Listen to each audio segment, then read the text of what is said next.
Hello and welcome to Civics, a program on Arlington Independent Media, where we meet civic activists, people who have been engaged in their community for a long time. I'm Michael Shea, the host for tonight's Civics. And I should say at the beginning that we're not coming from a neutral perspective on civic activism itself. We think it's a good thing. We think a noisy democracy is a healthy democracy. So, at the risk of getting ahead of ourselves, I would like to say that we hope you are both informed by this program and inspired by it. Tonight we're going to talk with Jesus Salinas, who comes from Fairfax County and has long been active in his community. Jesus, welcome to the program. Thank you. Happy to be here. Okay, now Jesus, you've been involved in your community in various ways for many years now. Can you remember what your first moment of civic engagement was and how did you feel? It's a very good question. I would have to say, so I was born and raised in Texas, and I remember vividly the day my grandfather became a U.S. citizen. I was probably about 12 or 13. And one of the first things he did was he took me with him to the voting booth so he could cast his first vote for president as a U.S. citizen. And that instilled in me, I guess, an intense amount of civic pride. And I mean, to his dying day, my grandfather led by example. So whether it was for president of the U.S., county sheriff, or the local dog catcher, he always voted. And he always instilled on his grandchildren, you know, the fact that in this country, the right to vote, the right to express your voice is a given because of our Constitution. The whole Declaration of the premise of our country is that we are all equal. And it's almost a shame not to then share that equality and vote. And so and that actually brought me here to D.C. And one of the great things about Washington, D.C. is that it's a great melting pot of folks from every part of the country and other parts of the world. And one of the common denominators for many of us is that we have an interest in various ways in our civic democracy. I have to say I admire your grandfather's courage in bringing you to the ballot booth, because when I brought my own son, when he was younger than 12, he would invariably look at how I was voting and announce in a very large voice, "You're voting for that person?" to let everyone know what I was voting. But okay, so you got inspired, and then when you moved to this area, what were some of the ways in which you got involved with the community? So I moved to the area for work, but obviously you've got your 9-to-5 job, and then there's a part of many people that feel like, you know, they've got to channel their energies into something else, something bigger than themselves, something that helps make the world a better place. And so in my case, I started small. A friend, and usually like with most things, and this is, I hate to date myself, before the internet, so social media really didn't come into play back then. So it was really word of mouth with friends. And I had a friend recommend, oh, you know, you speak Spanish. There's a growing Hispanic community here who could use some bilingual folks to help out. So I started teaching English as a second language through Alexandria. Did that for a few years, and then also started doing work with Goodwill. And at the time, I was working in training and development, so I would conduct some workshops at the Goodwill for folks in terms of training them for, you know, interviews and training them in terms of working in an office culture.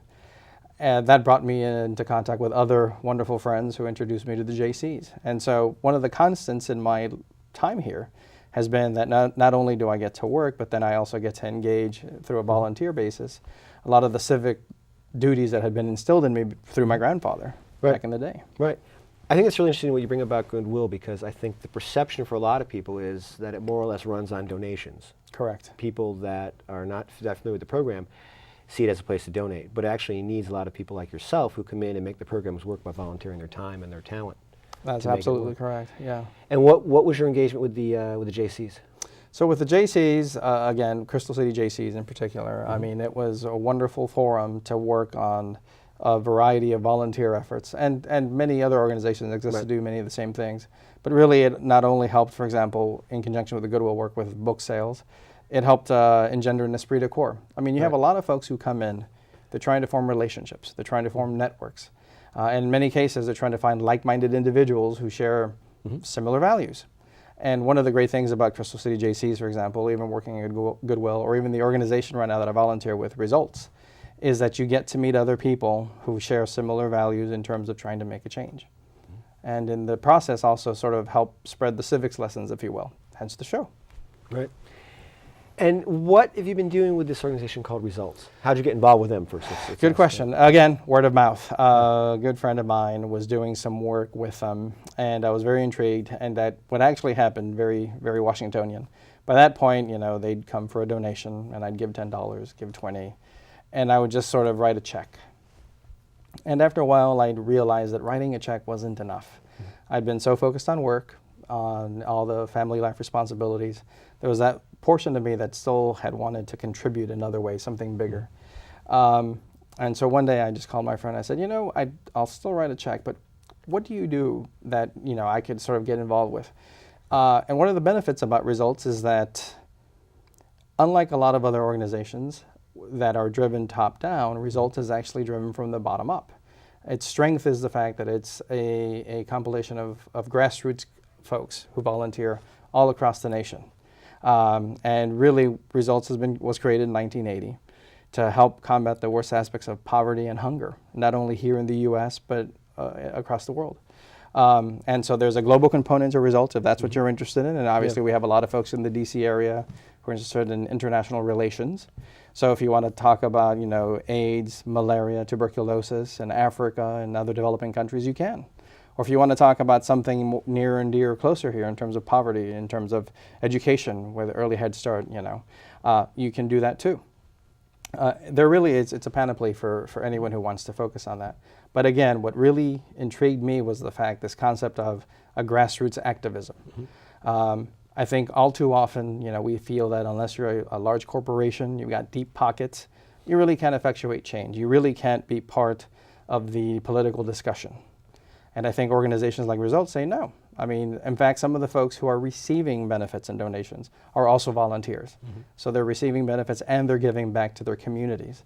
So I think that was very inspirational. And really, it's all these little everyday heroes that you never hear about who are giving of their time, who are trying to set an example very quietly but very powerfully. That really is very inspiring. And so I've been doing this now for about 10 years, and I've been very proud to volunteer with. So what are some of the things you've done? Results? Well, most recently, Congress was debating the Early Education for All Act. And this Education for All Act is basically a block grant that would be provided to give educational opportunities to other developing countries that would be administered by USAID. Right. It's a nonpartisan, or I should say bipartisan effort. And we helped, call our local Congress people to tell them, why this would be beneficial. Not only for us domestically, but internationally. And we were happy to say that we had 70 representatives sign off on the letter that Secretary Clinton will then be pushing forward. So again, that's a perfect example of how folks just calling their local congressperson could effectuate change. Nowadays in politics, we're talking about budgets.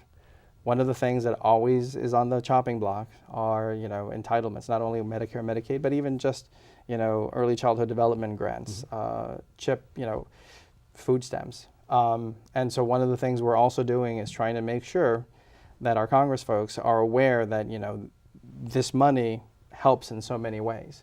And it's such a good investment. Because whoever heard of saying, education was bad for you? No, quite the contrary. So it's these little things that Results helps push, again, in a nonpartisan fashion, which is a great thing too, because, some problems aren't a Democratic problem or a Republican problem. They're just problems. And, as we work on our infrastructure and we look at the future, everyone talks about declining test scores, education. Well, then let's focus on bettering that. We're one of the most prosperous countries in the world, but yet we still have poverty. Why? What are the underlying causes? And obviously that could be a series of discussions, but the point is, if people have an interest, they can get involved. They don't have to, know someone in particular.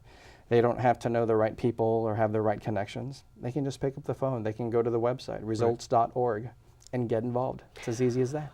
But you definitely sound like you're very knowledgeable about the issues. Did working with Results give you that knowledge, or is that kind of what you brought? No, actually, working with Results gave me that knowledge. I mean, that's the great thing, is that one of the other benefits in volunteering is that you get to sort of explore and expand another facet in your life. I know a lot about what I do for the government, which is not at all related with what I do with Results. And the great thing is it helps balance it. And you get to interact with a lot of very passionate and intelligent people who want to in a profound way, impact and affect society for the better. Right. And so I just try to sort of absorb some of that. So actually, if I'm an expert, I only play one on TV. And the reality is I'm just a basic volunteer trying to get involved, trying to learn about the issues. And all it takes is learning a few things. I mean, you don't have to have an encyclopedic knowledge. I leave that for folks who do meet the press. God bless them, that's tough.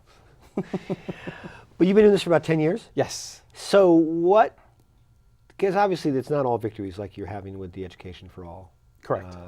What keeps you going? There must be times where you feel like, I just worked all day, I'm supposed to go tonight to this meeting, I just want to, what keeps you going? That's a very good question, because and I'll be honest, I mean, it gets harder and harder. I think there's a sweet spot.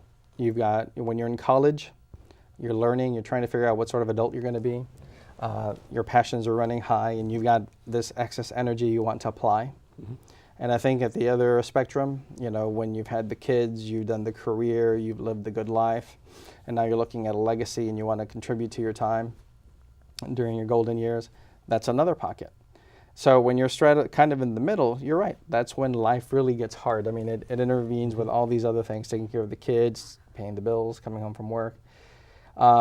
So what motivates me is just that, I could watch TV, and I do. I'm not perfect by any stretch. I got to watch my football games. I've got my vices, but... I should just interject because this will be on TV, so you don't want to knock TV too much at this point. That is true. Yeah. This TV is phenomenal. Scratch that. It's watch great this TV. TV. Watch Yes. this Watch this episode. TV. It'll Yes. change your life. Right. Many times. But no, I mean, that's why God invented DVRs. But no, I mean, the reality is, getting back to your question, what keeps me going? It's just the fact that, and this is, I think, crucial for something I want to say later, because I got involved as a young man with civic engagement, there's that strain that stays with you. And that guilty conscience kicks in and says, yeah, you could take it easy and just stay at home and watch TV and not do anything else. But then, like exercise, if you actually do it, you feel much better afterward. Yeah. And again, and I think it's also important to point out, we're talking about maybe once every couple of months. It's not like it's something we have to do weekly, certainly not daily. People could if they want. Yeah. But the reality is, I think people would be surprised if they recognize that the amount of time they needed to volunteer was actually not that much. It's like making a donation. People think you've got to write $200. $20 makes a big difference. Especially when it talks about, you talk about volunteering donations to developing countries. Mm-hmm. $1 to them compared to $1 to us is vastly different. Mm-hmm. And so it's these small little incremental changes that you can make, and it's a positive influence that sort of just magnifies and generates tenfold. And that's what keeps me going. Right. And who are there people or anyone in particular that you've met through your activities or otherwise who's inspired you, who you feel like is these local hero you referred to earlier? Well, obviously I mentioned my grandfather who sort of instilled the civic pride sense in me. Obviously the folks at Results. Mm-hmm. My friend Meredith, for example, who got me involved, she was wonderful. Introduced me to a lot of the domestic issues. My friend Colleen in Results, who introduced me to a lot of the international issues. It's really funny, you have all these friends, and when you see them get passionate about something, you realize they not only are friends, but they can be teachers and mentors. Mm-hmm. And if you just engage in conversations, it's amazing how you've got teachers all around you, and they're your friends, and it's for free. And so you get to develop in many ways that you never expected. And then all the activists that are involved in terms of the grassroots, whether it's in Iowa, California, Texas, here, and these are folks who are balancing full lives. Folks who, frankly, and that's also what inspires me, is like, why should I have an excuse to just stay at home when someone else is, just got home from a long shift, maybe sometimes a double shift, fed the kids, and all they're doing is for 2 hours they're just making some calls. I mean, and they're making a profound difference in their local community. Why could I not do the same? Mm-hmm. Yeah.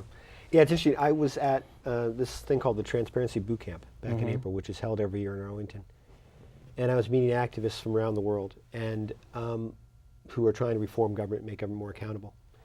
And there was a fellow there from Massachusetts who told a very compelling story because there's people from all over the world here. I don't know if you've had a chance to talk to some of our overseas visitors, and that's like the one thing that I found humbling. For as much struggle as I've had in trying to pursue transparency, the worst that's ever happened to me is either no return email, no return phone call, or maybe a snub by a politician. I talked to people here last year and this year, and they tell you stories about, people attempting to assassinate them in their country, be it in Latin America or in Asia or whatever, because they asked too many questions. So we really are fortunate, where it's like, all right, boy, I'm kind of a wimp for complaining about getting no reply to my email. No one's shooting at me. I'm good with that. We do, and I think that also what gets lost in translation is, I know as a kid, Civics was one of my favorite classes. Mm-hmm. So I've always been a government geek, and frankly, I think that's what draws a lot of people to the DC area, is their love of government and politics. And I was talking to my brother the other day, and his son, is about to, I guess, be in 5th grade. And we started talking, and he had all these questions about government. And I'm like, y'all didn't cover that in class? And we're like, no, there's no civics class. There's a history class, but not a civics class. And I remember being profoundly bewildered. And you always talk about that inside the Beltway mentality, and I'm thinking, well, maybe that's just a Washington, D.C. Mind think. And I was talking to my brother, and he said, no, it's really amazing that when you go out there should be more of a hunger to learn about civics and about your government, but right. there really isn't. And I think that gets back to the point I was trying to make earlier, which is we have to find ways to get folks from college and in high school and elementary interested in their government. Mm-hmm. Because it's a government they're going to end up inheriting. We may have it right now, but it's theirs in the future. Right. And so they can start effectuating change, even as we speak. And I think that's one of the fundamental issues that I think is impacting us. A lot of folks right now, you're seeing the presidential elections, and you're seeing all these 501(c)(3)s. As a result of Citizens United, you have all these anonymous, humongous PACs sort of flooding the airwaves with their money. And I can see why that would discourage people from saying, look, unless you've got a PAC and you've got 6 zeros behind your check, I'm not going to be heard. But I would argue that that's exactly why you should be heard now. Because at the end of the day, you have a voice. And your voice is the only thing that gives you leverage. People complain, why am I, politicians won't listen to me. Actually, politicians do, because their job is to get reelected. Now, I think almost all politicians also want to do well, to be fair, but their job is to listen to their constituency and get reelected. If the only bloc that ever votes is constituency X, well, guess what? That's who they're going to listen to. So I think it's very easy to be disenfranchised or feel jaded, but the reality is, if you want to make a difference, you have to vote so you can be heard. Because at the end of the day, if you don't vote, then you're muting yourself. And I think that runs contrary to what our founding fathers wanted us to do. It's as easy as that. Right. So what other changes do you think as a society we need, or maybe even more locally, as a community, do we need to inspire more or enable more civic activism? I think that that's a very good question. And I'm not sure that there is an easy answer for it, frankly, but I think that one of the things, if nothing else, this financial crisis is going to impose on folks, I think, the necessity to revisit how they live their lives, how they think the future is going to go, and what their role in it should be, rather than just be sort of passive bystanders. And we keep thinking at the federal level about getting engaged, but you know what? I think regardless of who wins, I think you're going to see more influence shifted to the states by way of community block grants, for example. Well, those block grants, 50 states, 50 different ways to disperse things. So I think that at that point, John Q. or Jane Q. citizen are going to realize, wait a minute, my state government used to do things this way, now they're doing it that way. I may like it or I may not. But especially if I don't like it, I have to get involved. So I think that even if nothing else changes, the fact that the political system being what it is going to sort of have a further devolution of the authorities into the states, is going to force folks to get more involved at the local level. And I think that that's really the key. And you can even get more into a microcosm. Here's an example. I have a friend who just recently moved into a condominium. And he really has never been involved in any sort of civics, politics, or whatever. So he's moved into this place, and 2 days later he realizes he just smells smoke all the time, and finds out that his neighbor next door smokes. And he goes to his condo board, and the board says, well, no one's really brought this up, so, I guess you have to live with it. And my friend, thinking, wait a minute, I can't be the only one who smells the smoke. And so what does he start to do? He starts to canvass people. He starts to talk to his neighbors. He starts to find out whether it's just his issue or if it's an issue that others share. Lo and behold, other people are like, oh yeah, actually that always has bugged me. And he's like, well, why didn't you do something? Well, I never really had the time. Before you know it, he's galvanizing folks, right, and they're addressing this issue. And I told him, you know what you just did? And he's like, what? He's like, you just got involved. You became an activist. He's like, no, I just didn't want to smell smoke in my apartment. I'm like, well, that might be the end result. But the thing is, you practiced activism. And that's a good thing. Right. Yeah, that's another, it's curious, that becomes a pejorative in some circles. It does. Whereas you're doing the same activity, but you're calling yourself a volunteer. Oh, well, no, that's a good thing. Mm-hmm. I guess there's a concern that way. And do you find ways through your community to get, to meet students, to share your experiences? Is that possible? Not as much as I'd like. Yeah. And that's, I think, an exchange that I know we've talked about in some of the other volunteer organizations that I've been involved with, is like, how do you get younger folks involved? Not only does it provide a pipeline, right, but it also exposes them, you know, right, and a lot of times you have high schoolers and, you know, heavens knows they're swamped with their schoolwork, right, and their sure, extracurricular activities. But I know a lot of them also want to make a positive change. Right. And I think it's bridging that gap is one of the things that I think still is hard for a lot of organizations to sort of address. I think the one of the problem with it is schools have to be, and they typically are, very cautious about outside contact, just kind of correct, showing up and saying, hey, we're a great organization, we want to go talk to students. So there's this kind of an institutional organizational building that has to go on. Committees have to be served on. So you have this path into these organizations and this contact that way.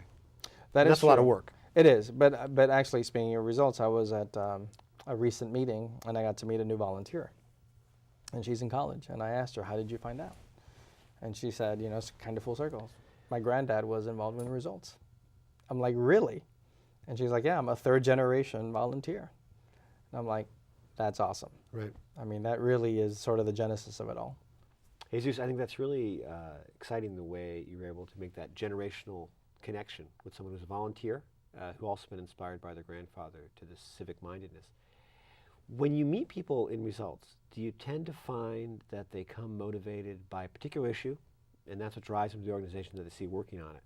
Or do they tend to be more civic-minded, broader goals? They like the work of the organization, the idea of the organization, the ideals of the organization.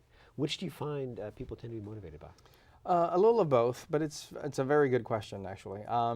What I found is, and part of it is generational, I think folks who are retired and are getting involved are definitely driven by the issues and the mission of the organization. What I have found interesting, though, is as we try to sort of connect the generation divide, sometimes profound change takes a while. And I'm going to borrow a phrase that a friend of mine used that I just love because it's so apropos. He calls us the microwave generation. You know, we're the microwave generation. We really want change to happen in 2 minutes. And part of our challenge has been really, someone will get wedded, they'll be inspired by a cause, they'll focus their energies on it. And if they don't see an immediate dividend, you know, in 2 months, 3 months, 6 months, they get discouraged. And part of the challenge we find is, you know, because there's so many other interests competing for people's times, you know, as an organization, sometimes you feel the need to have a quick fix, a quick victory. Sometimes they are easy to come by, but a lot of times, really, it's like gardening. You know, you're tilling the soil, you're planting the seeds, you're watering the soil, and you're waiting for something to grow. And I think the biggest challenge that we have sometimes is keeping people's interests, because they are issue-driven. Sometimes it might be that they're interested in that one issue, and once that issue has been resolved, it doesn't spur them to then pursue something else. The assumption is that once you dip your toe in the water, you're going to start wanting to swim laps. That sometimes happens, but a lot of times it doesn't. And I think as an organization, we do have turnover. Many organizations have turnover. You know, you're talking about not only in terms of time, but in terms of resources. As resources become more scarce, I think you see organizations trying to find ways that they can then not only spread their message further, but then sort of retain it and hold it. I mean, I've volunteered with many organizations, and I mean, I'll not name names to protect the innocent, but the reality is some organizations did a better job of keeping people's interest focused than others. And one of the biggest things is they tend to take their personnel for granted. Fortunately, results does not fall into that because they are committed and they're very earnest. I mean, I wouldn't be with them for as long as I have volunteering. But you do find that, especially here, when you have a preponderance of different organizations to fit a variety of needs, you know, if you can snag someone's time, how can you keep them engaged for the long haul? Sure. No, that's a great point. That's really. So what do you see? What's next for you? Do you have some sort of areas you want to get engaged in, or what? In terms of grander goals, no. I mean, I think right now, frankly, I'm curious to see what the elections will lead to. But Yeah. but the reality is that I'm very content with the grassroots activism I'm involved in. I mean, I think that's the other fallacy, is that everyone who gets involved gets bitten by the political bug and wants to ascend to a higher stage. No, Right. I mean, there are plenty of opportunities for folks who want to remain more anonymous, but make a difference, a positive change. And so I think that I'd like to continue doing that. What I'd like to do, though, is through shows like this and with other people that I meet, is just talk about, you know, getting engaged. You know, some folks, and that's the one thing, is social media now allows folks to get engaged in a wider variety of ways than, you know, I could have 20 years ago. And that's a good thing. I mean, sometimes you could argue that there's maybe too much choice and it's almost overwhelming. But the reality is, the great thing is with social media is, if you're interested in a particular cause, Right. you can get involved. And I think at the end of the day, finding your passion is the key. Whether it's for money or it's for volunteer, whether you're making a career out of it or just a hobby, the point is finding your passion and trying to make a change is the best way to get people involved. So what's next? What's your next issue with them? One of the other areas that Results is involved in is this concept of microfinancing. For folks who may not be familiar, microfinancing basically allows the typical person who's got $30, $100 to spare to provide that as a loan to someone in a developing country. And that person, whether they're in Africa or in the poorest parts of Latin America, can take that money and become basically an entrepreneur. And so that's something we've been pushing for several years. Mohammed Yunus is in our board, and recently Results was one of the groups involved in working to helping push Congress to pass a bipartisan microfinance bill. So we're hoping, we have our fingers crossed, but a lot of good things could emerge from that bill if it comes to pass. Right. So, you know, a lot of good things. I've done some work on microfinance in terms of focus groups and some through the Agency of International Development. One of the interesting things that we found in some of our studies is you get the entrepreneurs, but it's broader than that, because sometimes you have a lot of people that they don't end up being a successful entrepreneur, but it ends up meaning they keep their kids in school. Because Correct. in some developing countries, once a year school fees become due. People aren't paid in lump sums once a year. So it's not for the microfinance to come up with the school fees for them. They have to pull the kids out of school. So Yeah. it has very broad impacts. It very does, and I positive mean, impact. one of my favorite stories that what got me interested in microfinancing was when I heard that, you know, a $100 loan allowed this villager in Africa to get a cell phone, Right. and then use that cell phone for the village. And people, kind of like the old-fashioned payphones, you know, paid a stipend to then use the cell phone for their purposes. And that's amazing to me that, you know, even just something that we take for granted. I was thinking of it the other day with the new iPhone coming out. You know, we're used to having 3 or 4 cell phones on our persons, and you have one village through entrepreneurship using one cell phone to meet their needs. Right. It is very transformative. It really is. All right. Well, thank you so much for coming in. I want to thank our volunteer crew. They've been terrific tonight in producing this program. But mostly I want to thank Jesus for working so hard to make your community a better place to live. Thank you. Good night. It was a pleasure.